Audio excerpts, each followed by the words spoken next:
Here comes the ladies. Hi, my name is Sam. And this is Chloe. Join us in our podcast. As we talk about relationships, love, sex, Friendship, family, career, and everything in between. And everything in between. And everything in between. Oh, by the way, that's the title of the show. You got that right. Now let's do some talking. Everything in between with Sam and Chloe. Hey, everybody. And yes, we are ready to do some talking. Welcome to our pilot episode for Everything in Between. Yes, you've got me, Sam, and of course, together with... Chloe, welcome to both of us, Sam. You're looking good today. Thank you, you too. Ang ganda ng combination natin, black Oo and nga. white. For a pilot episode, black and white. Diba? So, welcome to the pilot episode of Everything in Between. And for today, we are going to talk about being a mistress and not knowing about it. That's interesting. Diba? Kasi parang it's very common naman for, for some people to know that they are actually the third party. And accepted nila yon. Oo, tanggap nila yun. But there are some, in a case na, oh my gosh, ako pala yung kabit. Diba? Hindi mo alam na Yung third parang party ka. Bigla na lang siyang nabigla, oh my gosh, hindi ko pala alam. So, hindi mo alam kung tanga-tangahan lang siya or hindi lang siya mahilig mag-research. Correct. Or baka talagang probably the person is madali siyang maniwala. Isa pa yan, trusting. Oo, trusting and at the same time, gullible yung tawag nila.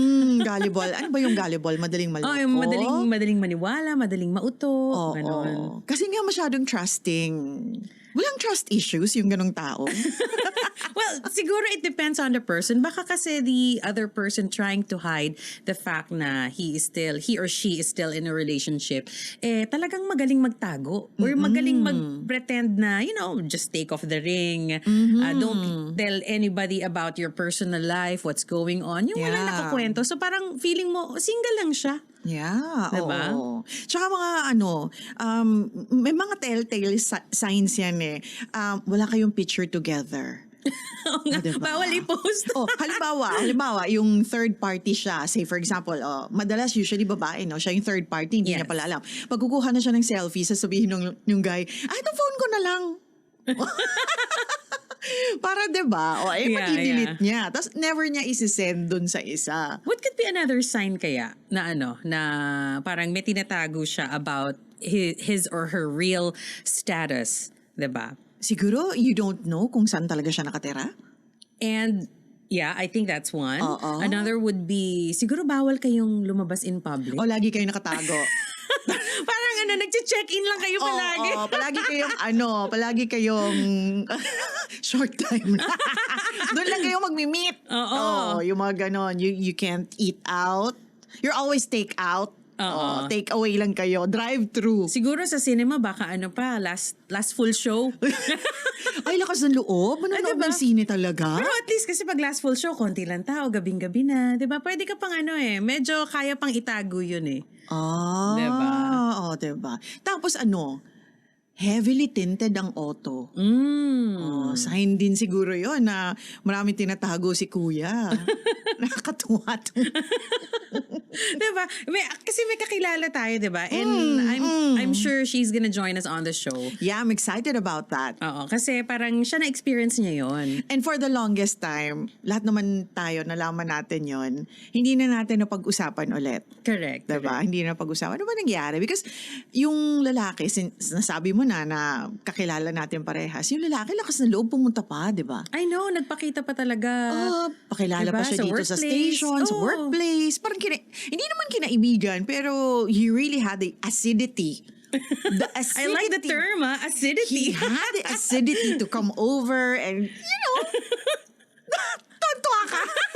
Siyempre kasi isa ako sa mga Naloko. peeping saksi.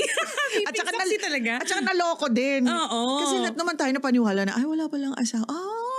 At the back of your mind, parang, ang swerte naman ni ganyan. Finally. Pero mas maswerte naman siya ngayon. Oh, by the way, yung kakilala namin na pinag-uusapan namin, it's a she, ha? Yeah. Babae siya. Oo. Actually, nakausap ko pa nga yung guy before. Kinausap ko pa siya kasi talaga? Oo, sinabi ko sa kanya na I'm happy na, alagaan mo siya, ganyan. Wag mo Magnininang ka sa sasaktan. kasal. Oo, wag ko paninang, di ba? Yung pala, nagkatotoo na sasabunutan ko siya tsaka sasakali. Kasi trineten talaga. Pag sinaktan mo, sasakaling kita. Hindi na nagpakita kasi natakot masakal ko. Bihira kasi yung yung lalaki yung third party na hindi niya alam. Meron ako napanood na movie before, si George Clooney yata yun. Parang he met someone sa plane yata, on his flight somewhere. And then, they had something together. Tapos parang pinuntahan niya yung babae na nakilala niya to the address, I think, na binigay ng babae. And then there, he found out na may pamilya pala yung babae. And then but the girl... Oh yeah, that's yung flight attendant si girl. I think. Sa movie. Tapos, syempre, sobrang nabigla yung babae na nandun siya. He just suddenly showed up in front of her door. Yes. Pero hindi naman na sila nag-skandalo or something. Parang umalis na lang siya. It was already given na this is my real life na you're just on the side. Ano kaya feeling ng mga lalaki pag sa kanila din nagagawa yung ganun, Na-hurt sila sobra. Lalo na yung mga guys na, alam mo yun, parang pang-settle down material. Ang hinahanap. Oo. Diba? May mga ganun naman na parang talagang they take it seriously. Oo. Yung taong yun, parang markado na talaga yun after. Kumbaga parang na-trauma na sila doon. Ekis ka na sa buhay ko. Markado. Ekis ka na, di ba? Ang hirap. So, ano pa ba yung ibang sign na Na ikaw si Na probably may tinatago siya, mukhang third party ka lang. Di ba? Ayaw kang isama sa mga, hindi ka pinapakilala sa family. Oo, hindi ka pinapakilala sa family. Tapos, hindi ka siguro na-i-invite. Pwede, oo. Di ka malang ini-invite. Pero alam mo yung case ng kaibigan natin, yung kakilala natin, pinakikilala siya ng family. Kilala siya ng pamilya ng lalaki. Nakakausap pa siya ng mga kapatid. Di ba ang weird? Ang lakas ng loob. Something wrong. Yeah, something wrong. Something wrong with the family pagka ganun, Yeah. Diba? So, alam mo yun, parang pwedeng hindi ka pinapakilala or pwedeng kilala ka. Oo. But I know it's really devastating for the person to be in that situation knowing na akala mo ikaw lang, yung pala kabit ka. Oo. Ikaw pala yung pwedeng i-give up anytime. Oo. Tsaka diba, syempre hindi mo naman ine-expect. You don't expect na this will happen to you or you will get that kind of treatment from that person after you've invested a lot of time and effort na feeling mo talagang it's just the two of you in that world. Yeah. Parang you and me against the world. Oo, feeling lang pala. Oo. Since we've been talking about the telltale signs, paano kaya maiiwasan? How will you not fall prey to men who loves to pretend or who will not tell you the truth? Tapos yung pala ang plano good time ka lang. Paano kaya makakaiwas yung mga kabaro naman natin sa ganito? I think talagang we have to bring out the NBI or FBI in us. Yeah, oo. Kailangan talagang mag-investigate ka True. Diba? Kasi tingin ko may mga na yan meron ka ng mga red flags na meron. makikita. Kaya lang you ignore it. And most probably you think it's subtle. Parang wala masyadong dating. Or you're just being paranoid. Yeah. Because, syempre, nafo-fall ka na rin, diba? Correct. And you don't want something that you like, you're starting to love. You don't want it to end. Yes. Oh, diba? Kaya nga sinasabi, diba, love is blind. You literally go blind. Yeah. And not see all the signs and the red flags along the way. Siguro maganda dapat sa mga girls, unang hinahanap, green flag, Green flag ba ang tawag nila sa ganun? Ano ba yung green flag? Ngayon ko lang narinig Sorry, yan. ha? Ngayon ko lang narinig yung green flag. O baka gumagawa lang ako ng sarili ko. Sige, explain mo yung green flag. Yung parang something good in that person. Okay. I get it. Okay. Yeah, but the thing is, yung mga ganyan na tao, marami naman talaga silang ipapakitang green flag sa'yo. Of course. So you really have to be very, alam mo yun, mag-decipher ka talaga, no? Kaya pag blinded ka na nga, pag in love ka na, makapag-decipher ka pa ba? Correct. And I believe in general naman parang, people who get into affairs na parang kumukuha sila ng kabit na hindi naman alam ng babae na kabit sila. I think parang wala naman siguro talaga silang, they're not really a bad person, Yeah, oo. Parang hindi naman sila masamang tao. Kumbaga parang they just don't make wise decisions. And most probably baka talagang, di ba, they hindi sila monogamous. That's You know, right. they diba? can't stick to one. Oo. That's the thing. Well, ang mahirap dyan pagka, syempre, halimbawa, hindi mo alam na you're the one. na nakakapagulo sa relasyon ng dalawang tao. Tapos biglang nalaman pala nung original. Tapos wala kang kaalam-alam. That's when everything talaga, kumbaga, sorry for this, sabi nga na, when the shit hits the fan. O, yun talaga. Correct. Kasi, nandyan yung mga suguran. Tamang-tama yung title ng show natin for the topic kasi ang dami maglalabasan, everything in between. Diba? Talaga. Oo. Alam mo sa probinsya namin, ang sabi ng mga pulis doon, pag may dalawang babae daw na pumunta sa presinto. Tapos may problema, inaareglo, dalawa lang daw yan. Oh. It's either ang problema ng dalawang babae, utang or lalaki. Nahuli niya yung babae na... Oo. Kaya nga di ba, nang nagkukwentuhan tayo, sabi ko, payong. Malaki ang role ng payong sa buhay ng mga babae. Kasi I've known stories of women being beaten with an umbrella. Kasi yun yung hawak nung original at the time na nahuli. O di napupukpok ng payong. Kaya, we see a lot of videos like that kahit sa TikTok meron eh. Yeah. Ay, pero ngayon mas brutal Sinusugod. na. Sis. May kasamang pulis sa motel, sinugod. Tapos doon May video! Oo, may video, mother! Nakakatakot na ngayon. Kaya, Diyos ko, bago kayo gumawa ng mga ganyang bagay karumal-dumal, pairali na muna natin ang utak natin kasi mahirap ma-video. Ako nga, I know a guy na parang he had this girlfriend before. And, the girlfriend naman is may anak na, may asawa dati. But the girl claims na na they're already separated. Kumbaga parang... the girl? Yes, they don't live in... Parang there's no... as if the girl claims na there's no relationship anymore. Yung pala, they are still in one roof. Okay. With the husband, with the original husband. Okay. O, diba? Let's do some more talking. Okay. Kasi marami pa tayong gustong sabihin. So, going back to your story. Ayun, so the story is, yun nga, yung girl, sinasabi niya na parang she's serious with the relationship and though she has kids, parang okay naman siya to, to build another relationship with that boyfriend. Tapos si boyfriend, akala niya talagang siya lang yun. Okay. Diba? Yung pala, kaya pala hindi nagpapahatid sa mismong bahay. Kasama pa yung asawa sa bahay. So ano to? Parang alam nung asawang lalaki na yung asawa niya ay naghahanap na? Or I think not. ay, Talagang wala silang arrangement? walang arrangement. I think they are still in a relationship. And the girl is hiding everything. And the girl has a kabet na lalaki.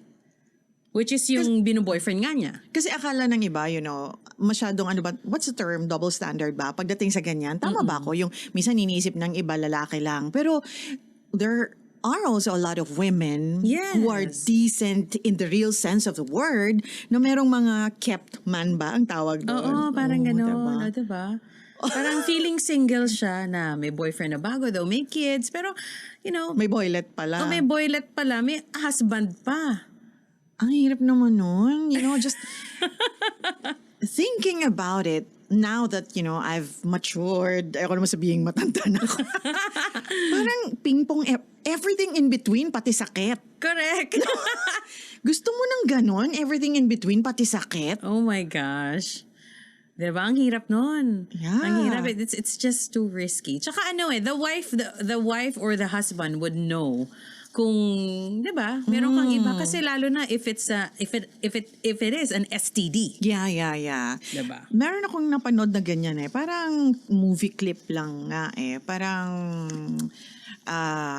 the wife went to a doctor because, the husband went to the doctor tapos meron siyang STD or something. So, tinatanong yung husband, yung asawa mo ba is taking some kind of lessons or something.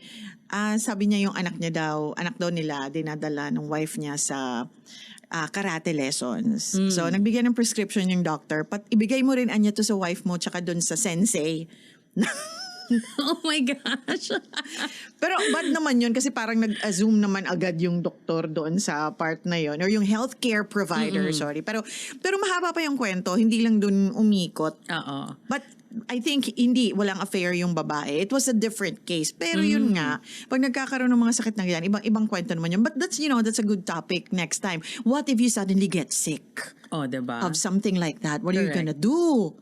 Correct. Diba? Ang hirap nun. Parang everything in between lalabas. Oo.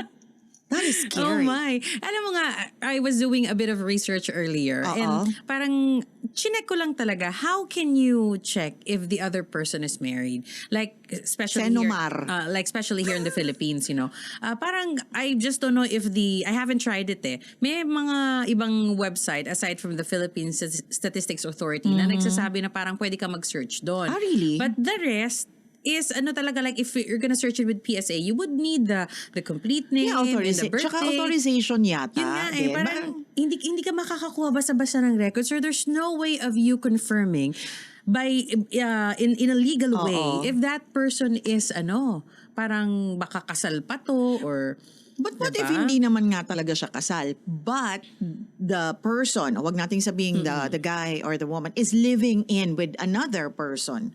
Hindi yan kasal. So, pwede kang bigyan ng certificate of no marriage, but in a relationship. So, does that still make you the third party? Yes, diba? Correct. Kasi nauna na silang dalawa. Join ka lang. So, Well, yung kakilala natin when she found out na ganun nga yung sistema, talagang sobrang taken aback siya. Oo. Ang hirap makarecover from that situation. But, she is strong enough to accept it na talagang ganun eh. Siguro talagang it's not meant to be. But the fact lang na na parang lumabas siya yung kabit is sobrang doon na hurt yung pride ng tao, syempre. At saka it took a long while bago naging okay ang lahat because, the wife went around Yes, nagpunta. At Nang saka hunting matagal pa na. Matagal nang tapos. Tsaka palang na-discover siguro ni wife yung mga succeeding affairs, diba? Succeeding adventures. Oo. So, doon pa lang siya nakapag-confirm, sumugod talaga. The thing about things like this, is every time na mambabae ulit yung asawang lalaki, ang wife ang tendency, ang laging babalikan yung kung sino yung nalaman niya na nahuli niya. So kawawa, 'di ba? Yung kabet.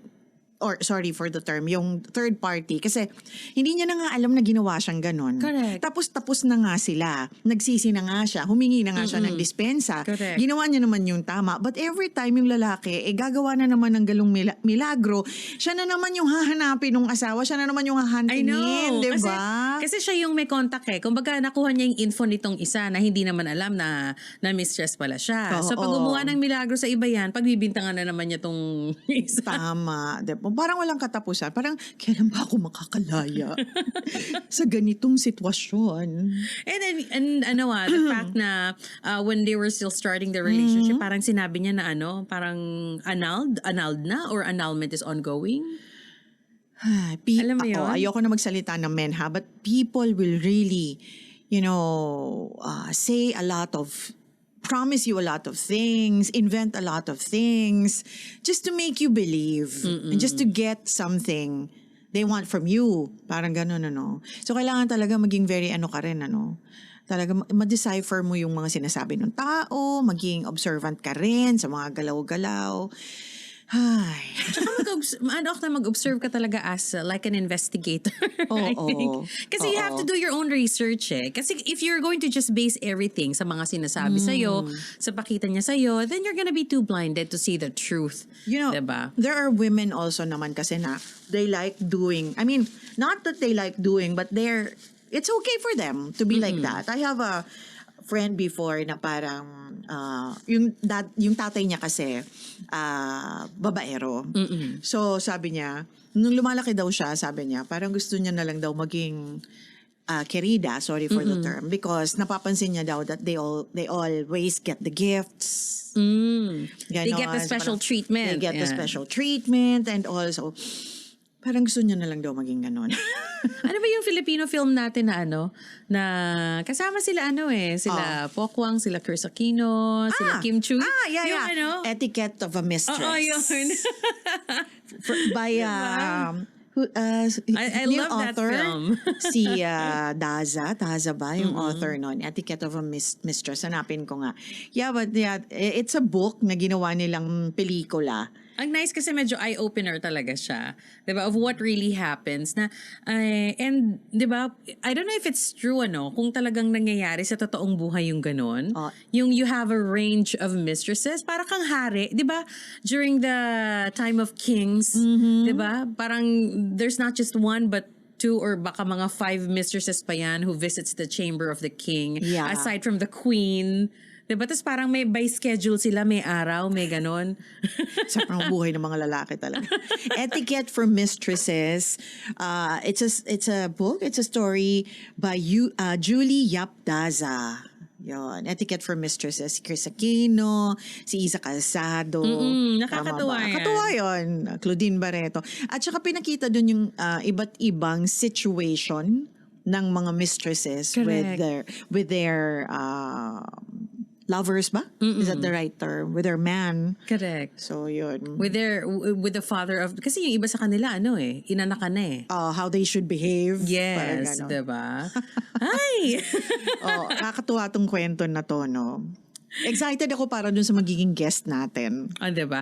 If I can just read this line from, there's a comment from a holistic practitioner, Mary Ann Ojeda.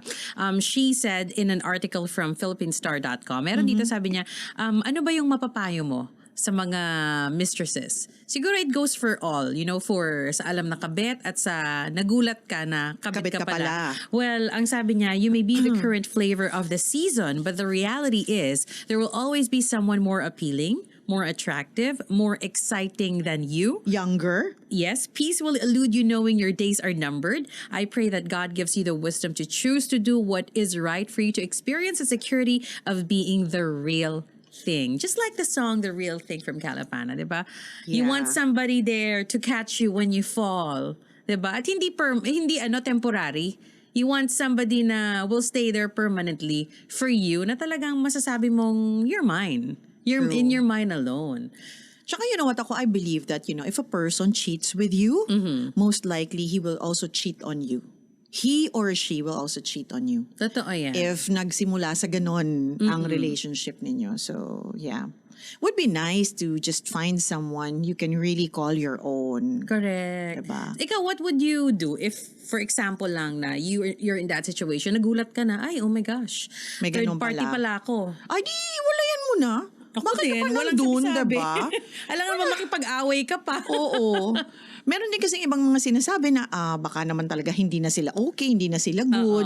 O di i-rectify Correct. nung tao. Kung talagang, di parang make an honest person out of you. Kung talagang, di ayusin mo yung sarili mo, ayusin mo yan. Kung kailangan mong mag-file ng annulment, di ba? Mag-file ka ng annulment, makipag-iwalay ka. Pero di ba, parang to have both of you, ay, suswerte ka, gwapo mo. Di ba? Suswerte like ka. that. Gwapo ka, ha? Gwapo mo, ha? Diba? O ganon. Tsaka parang Damot. don't prolong the agony. Yeah. Alam mo yun, pag nabalitaan mo na you're in that situation, Don't justify it anymore. oo, alis ka na. Siguro kung talagang honest yung tao, talagang ganito ang sitwasyon niya, hindi na niya nasabi sa'yo or what, then he has a lot of time to fix it. everything. Diba? To fix everything. That's true. And maybe that person can go back to you and, would tell When you he's na, already clean. oo, solong-solo muna ako. Oh, tama. My papers are clean, solong-solo muna ako. And because, Diba? everybody deserves a second chance naman. Correct. Oh, diba? It depends on the situation. So, Oo. kailangan talaga maging honest. Pero merong mga guys talaga in particular na ganyan. Oo, na ayusin naman nila yung sarili nila because they think that they've found the one. Oh, di good for them, diba? Meron nga akong merong mga nakwentong guy sa akin na parang he is on his 10th partner. What? Yes. Parang tapos ni isa sa mga yon, parang wala naman siyang pinakasalan. Wow. And while on the 10th partner, he has the guts to get another mistress. Hindi pa siya kasal dito, pero may kabit siyang iba. So parang talagang he loves to swim sa dalawang river. Yes. I think some people really don't get what do you call it? Yung parang hindi sila nabubusog siguro. Some people really don't have satisfaction. Diba? And we That's don't sad. really know what they're looking for. Oo nga. Diba? And sometimes there's I think, siguro if we can talk to a psych expert, parang marami bakit? silang maa-unfold about ba't Yeah. ganun ang mentality or ang behavior. So we can also understand. Yes. Tsaka kung ano yung mga behavior ng mga taong ganun para maiwasan din natin. Kung Correct. maiiwasan, diba? It takes a lot of maturity, I think. Have you met men who were like that? Na parang married pala, pero nung nagpakilala sa'yo, feeling Ay, oo single? naman. Oo naman. Ang dami. Oo. Especially during my younger days. Yes. Si DJ Chloe pa. Oh. Pero, yeah. But the end of the day, ikaw ang nasa losing end niyan eh. Correct. Diba? correct, Tsaka ang correct. pinaka-nakakatakot nga, matakot kayo dun sa the wife, the original. If the original finds out, oh man. Diba? Lalo na kung ikaw, di naman you have a career, you're a professional, and ayaw mo ma-eskandalo, better not. At saka Wag na lang. hirap parang you'll be tainted for life. Oo. Diba? Lalo na pag nalaman nung original wife Hell niya. hath no fury, diba? Yes, parang sirang-sira ka talaga kaagad. Oo. Katulad nga nung nangyari sa kakilala natin, diba? Parang Oo. sirang-sira siya dun sa tao. Wala naman siyang kinalaman. Tama. Wala siyang kinalaman, wala naman siyang ginawa.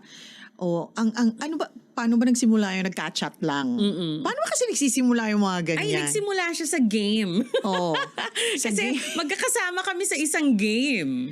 So Naku. parang doon. Ayun Siyempre, ba yung time na grabe, usong-uso yung game sa Facebook? hindi sa Facebook yun Ay, di ba? Oo, it's an app. It's an app that we use. Okay. So may mga clans kami. And then, we play that game. Tapos syempre doon magkaka-chat kayo. Diba?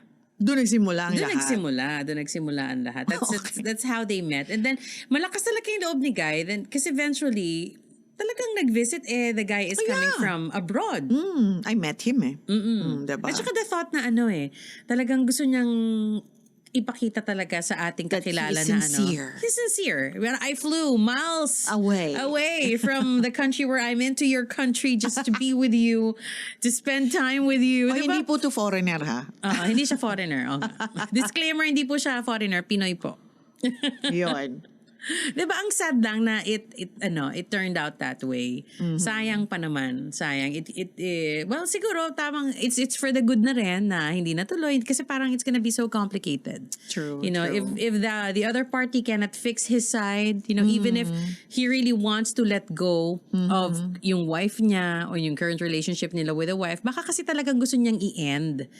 Kaso syempre at the expense of ending it with at the expense of others. Tapos hindi Yeah. naman alam ni others na i-end because of them. Yeah. Parang unfair din. Ang pangit talaga. That's true. Diba? Tsaka katulad ng sinabi mo yung pag nag-cheat sa'yo, Oh, definitely. most likely. At saka you'll always be on the lookout na lang. Kasi alam mong he has a tendency to be like, don't expect a person to be faithful to you. Hindi nga naging faithful dun sa what makes you think you're special. Oh, Correct.